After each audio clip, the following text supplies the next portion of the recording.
Selamat pagi saudara, kembali lagi bersama saya Jenny Sihombing dalam Sapa Sumut.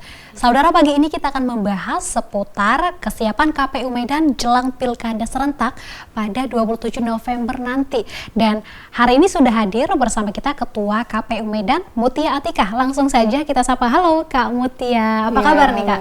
Kabarnya baik, sehat. Lagi sibuk Kak akhir-akhir ini? Lumayan padat jadwalnya. Lumayan padat ya, ini persiapan lumayan padatnya terkait KPU kah atau terkait Pilkada kah? Terkait pilkada Oke. dan terkait KPU, karena kan KPU penyelenggaranya. Iya, benar-benar. Sejauh ini bagaimana nih Kak? Sudah sampai sejauh mana persiapan pilkada sehingga detik ini? Iya, jadi kita udah yang pertama menyiapkan badan-badan ad hoc. Karena badan-badan ad hoc ini sangat penting untuk bekerja di wilayah seluruh kecamatan yang ada di Kota Medan.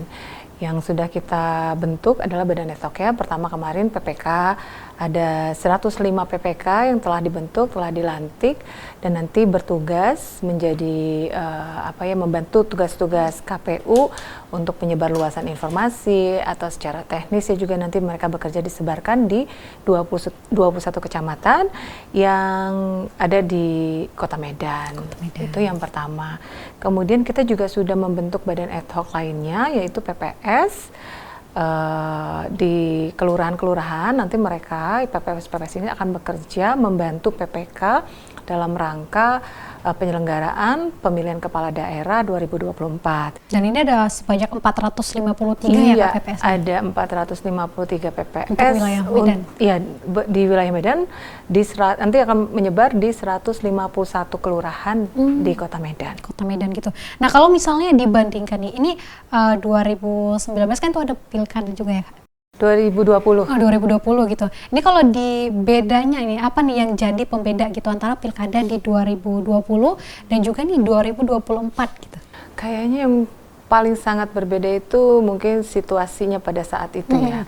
Karena 2020 kalau kita ingat itu masa COVID. Nah, kalau 2024 mudah-mudahan nggak ada COVID ya, kita sehat-sehat semua, bisa ketemu gini, udah nggak pakai masker, kemudian penyelenggaraannya juga boleh bersama-sama datang semua beramai-ramai untuk datang ke TPS gitu ya. Itu yang paling signifikan perbedaannya. Ingat banget saya waktu itu harus jaga jarak dan segala macamnya, protokol kesehatannya juga dijaga banget kan saat itu. Tapi yang membedakannya tentu peraturan pasti akan berbeda-beda di 2020 dan 2024 ini. Nah, akan banyak peraturan teknis yang nantinya akan berubah. Yang tentunya jauh berbeda ya dibandingkan 2020 yang lalu. Betul, dan mungkin juga jumlah pemilihnya juga akan beda, begitu ya. Kalau mengacu pada jumlah pemilih di pemilu tahun 2024 ada 1.800.000-an pemilih. Nah, mengacu dari situ bisa jadi pemilih untuk Pilkada 2024 akan sebanyak itu juga atau kurang sedikit atau malah bertambah sedikit saja. Oke, Kak, ngomong-ngomong nih soal jumlah pemilih gitu. Nah, kalau melihat timeline-nya pihak KPU sendiri nih, ini berarti kan udah masa pemenuhan persyaratan dukungan pasangan calon perseorangan ataupun independen dan juga pemutakhiran. Terus juga ini udah masuk ke daftar penyusunan daftar pemilih gitu. Nah, ini untuk daftar pemilih tetap ini menggunakan daftar pemilih tetap yang sama pada pemilu yang lalu atau ada verifikasi ulang gitu? Iya, jadi memang jumlahnya masih yang 1.800.000 itu pada berarti pemilu. Masih sama nih sama yang masih pemilu itu, kemarin? Tetapi nanti tepat di tanggal 13 Juni 2024 itu dibuka pendaftaran untuk Pantarlih. Nah, petugas Pantarlih ini yang nanti akan melakukan coklit terhadap DPT tersebut. Nah, di situ baru kelihatan jumlahnya apa ada atau tidak orangnya. Nah, itu disusun kembali lah adanya pemutakhiran data di situ setelah terbentuknya nanti Pantarlih. Karena mereka yang melakukan tugas-tugas coklit itu. Coklit itu ya gitu. Kita membutuhkan 6.607 petugas Pantarlih. Wow, banyak juga ya. Pusing ya Kak, tiap hari angka-angka banyak banget. Oh ya, Kak, ini ngomong-ngomong nih, kan kalau dari yang saya cari tahu nih, untuk wilayah Medan sendiri ini belum ada yang mendaftar lewat jalur independen ya Kak? Iya. Nah, tapi kalau misalnya untuk berarti sisanya tinggal jalur partai ya, tanggal 27 sampai 29 nanti. Betul. Nah, ini bagaimana nih proses verifikasi bakal calon wali kota dan juga calon wakil wali kota sendiri nanti? Jadi nanti di tanggal 27 sampai 29 Agustus selama 3 hari dibuka pendaftaran untuk Ini hanya 3 hari aja? Iya, hanya 3 hari dibuka pendaftaran untuk bakal calon wali kota dan wakil wali kota. Di situ yang diusung oleh partai politik. Partai politik. Ya, karena yang independen atau yang perseorangan sudah tidak bisa lagi, sudah tutup kemarin. Tutup ya, Pak, ya? Dan Medan tidak ada yang mendaftar untuk menjadi bakal calon untuk independen ataupun perseorangan. Nah, jadi selama 3 hari ini dibukalah pendaftaran untuk bakal calon yang diusung oleh partai politik. Kemudian sesuai dengan persyaratan yang ada, setelah ditutup pendaftaran maka dilakukan verifikasi berkasnya. Ini kan dari banyak syarat nih. Biasanya pernah nggak sih Kak kejadian bakal calon itu gagal di tahap verifikasi itu? Biasanya gagalnya tuh di bagian apa sih itu Kak? Iya, bisa jadi pemberkasan administrasinya kurang lengkap gitu ya. Tapi biasanya kita akan sampaikan terlebih dahulu kekurangan-kekurangannya. Nah, mungkin validitasnya yang tidak sesuai itu juga bisa menjadi salah satu faktor untuk bakal calon itu tidak dapat maju, tidak bisa ditetapkan menjadi calon. Nah, jadi validasinya itu harus penting. Misalnya ijazahnya itu kita akan verifikasi sampai walaupun mungkin tidak mengecam pendidikan di Kota Medan pada saat SD, SMP atau mungkin ijazah terakhirnya gitu ya. Nah, nggak masalah, kita akan tetap verifikasi di mana ijazah terakhirnya itu berada. Nah, kalau validasinya tidak tepat bisa saja menjadi gugur ya. Oke, Kak, ini kayaknya nih mulai seru nih si Pilkada Medan sendiri, dan ini ada beberapa nama-nama yang mulai muncul ya ke permukaan ini, kayak misalnya Akhir Nasution yang kembali mencalonkan diri ya dari sebelumnya juga. Kemudian ada Aulia Rahman, ini wakil wali kota Medan, dan ini juga mencoba kontestasi pilkada kali ini. Dan ada beberapa nama lain juga yang muncul ya. Nah, kalau menurut Kak Mutia sendiri nih, ini gimana nih memastikan proses seleksi ini dapat berjalan adil dan juga transparan nantinya? KPU sebagai penyelenggara dalam proses bakal calon ini tentu sangat transparan ya. Malahan itu ya, tahapannya itu sudah tertuang di PKPU nomor 2 tahun 2024. Di situ jelas tahapan pilkadanya, sehingga sudah transparan lah dari sisi jadwal dan tahapannya. Nah, kalau keberagaman, kemudian kesempatan yang sama, kita juga memberikan tentunya kesempatan seluas-luasnya bagi semua bakal calon, tidak dikecualikan gitu ya. Terhadap nama-nama yang disebutkan tadi ya sah-sah saja. Saya juga mengikuti pemberitaan, baik itu dari Kompas TV juga maupun dari media-media lainnya, bahwa banyak sudah muncul nama-nama, ya itu boleh-boleh saja. Ya, nanti kita tinggal tunggu apakah mereka, nama-nama yang telah disebutkan tadi, atau ada nama-nama lain yang muncul yang nanti benar-benar mendaftarkan diri atau mendaftarkan diri ke KPU Kota Medan. Oke. Ya. Ini terkait sosialisasi Pilkada 2020 itu tentu ya Kak, perlu nih sosialisasi, walaupun ya Pilkada itu sering selalu konsisten gitu dilaksanakan, tapi sosialisasi ini penting. Nah, ini apa nih strategi utama yang dilakukan oleh KPU Medan untuk meningkatkan partisipasi para pemilih, terkhususnya para pemilih pemula ya Kak ya? Ya, jadi kalau untuk partisipasi pemilih, ya tentunya KPU Medan menginginkan banyak ya jumlahnya ya, karena memang Kota Medan pernah menjadi kota terendah partisipasi pemilihnya se-Indonesia. Itu pada tahun berapa tuh Kak? 2015. Berarti pilkada dua kali sebelumnya ya? Itu kurang lebih sekitar 30%-an pemilihnya. Nah, mudah-mudahan itu tidak terjadi di pemilihan kepala daerah pada tahun 2024 ini. Kalau 2020 kemarin tuh gimana Kak? 2020 itu 55% kalau nggak salah saya. Berarti ada peningkatan ya? Jadi kalau bisa ya ini lebih meningkat lagi. Kalau bisa di angka 70 atau bahkan mungkin di 75 ya. Oleh karena itu penting tadi, apalagi pemilih pemula. Pemilih pemula kan nggak paham dia apa itu pemilihan. Mungkin sangat asing dengan nama pemilihan. Belum lagi mau datang ke TPS ada rasa sungkan, malu, apa sih gitu ya.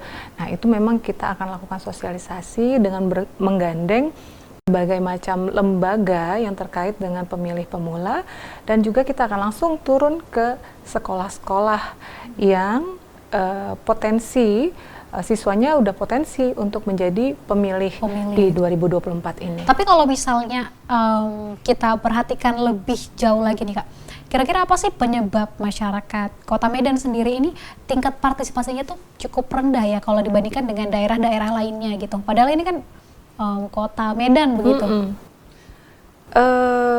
Bisa jadi mungkin karena waktu libur ya, itu juga mempengaruhi. Kemudian juga mungkin bisa juga informasi yang belum tersebar, itu juga harus menjadi evaluasi bagi KPU sebagai penyelenggara, dan juga banyak faktor sebenarnya. Salah satunya itu ya, dan mungkin juga calonnya nggak menarik ya, kan bisa aja ya. Bisa aja, ya. Makanya kami berharap bahwa nanti muncul calon-calon yang menarik, yang bisa memberikan visi misi membawa Kota Medan lebih maju, atau yang memang mewakili aspirasi masyarakat Kota Medan. Oke, menarik sekali. Ini masih banyak pertanyaan lagi, tapi nanti kita lanjutkan ya Kak. Saudara, kita akan kembali lagi usai jeda berikut ini.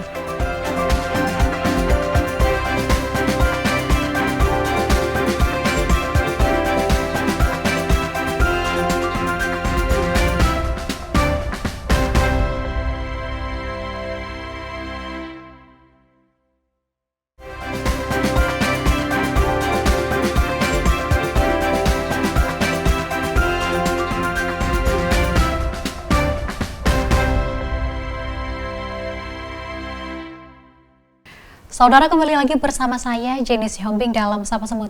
Tapi Kak, ngomong-ngomong soal sosialisasi lagi nih. Nah, ini kita balik lagi sosialisasi ke para pemilih pemula gitu. Tapi kita juga ada perlu sosialisasi ke teman-teman yang mungkin penyandang disabilitas gitu. Tapi kan kita harus tetap memenuhi hak mereka ya sebagai pemilih gitu. Nah, ini gimana persiapan dari KPU Medan sendiri?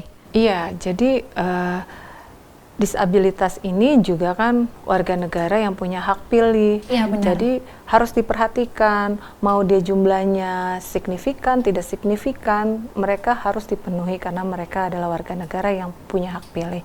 KPU memfasilitasinya dengan menyiapkan sebuah template, salah satunya nih ya, sebuah template yang nanti bisa diletakkan di atas surat suara bagi pemilih yang terkhusus tunanetra, sehingga mereka bisa tetap melakukan pemilihan. Template itu bisa mereka raba ya, jadi diletakkan di atas kertas, mereka bisa raba dan menjatuhkan pilihannya ke mana bakal calon, ke calon yang mana, calon ada berapa calon kita belum tahu nanti ya.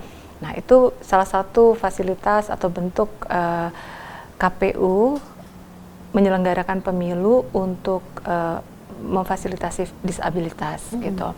Kemudian bagi yang tidak bisa berjalan itu boleh didampingi ke TPS, ya boleh didampingi, bahkan hingga di kotak suara itu juga boleh didampingi. Ya, dan kami juga dalam sosialisasi ke depan juga akan misalnya sosialisasi yang melibatkan media seperti ini, ya mudah-mudahan kita berharap bahwa Kompas TV juga memberikan bentuk dukungannya untuk pemilu atau pemilihan kepala daerah ini, diberikan support bahasa isyarat bagi teman-teman kita yang kurang beruntung, tunarungu gitu, diberikan informasi. Nah, kita nanti mungkin dalam bentuk-bentuk ke depan sosialisasi atau bentuk iklan media-media itu juga mungkin akan mempertimbangkan bahasa-bahasa isyarat sehingga yang disabilitas tunarungu ini juga paham apa yang kita bicarakan, apa yang kita berikan informasi kepada masyarakat. Oke, tapi sejauh ini kalau tingkat partisipasi dari teman-teman yang memang penyandang disabilitas untuk wilayah Medan sendiri cukup bagus, cukup bagus, antusiasnya juga cukup baik gitu ya. Mereka mau datang, mereka mau ikut melakukan pemilihan.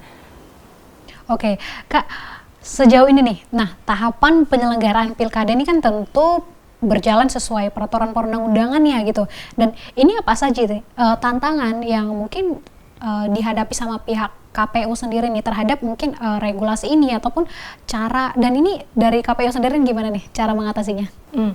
tantangan yang paling utama adalah meningkatkan partisipasi masyarakat untuk melakukan pemilihan di Pilkada 2024 ini.